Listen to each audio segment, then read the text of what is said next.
उमेशदादा पाटील,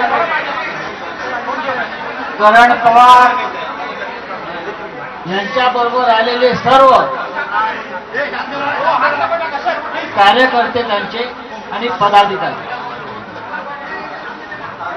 खरं म्हणजे कालपासून सगळ्या वृत्तपत्रांनी मीडियाने बातमी फोडलेली आहे.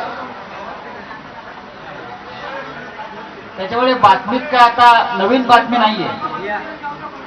जळगावचे विद्यमान खासदार,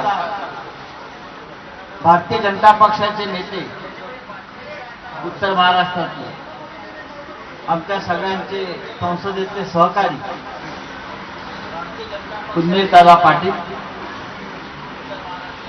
हे आज शिवसेनेमध्ये, शिवसेना परिवारामध्ये प्रवेश करतात. त्यांच्याबरोबर करण पवार,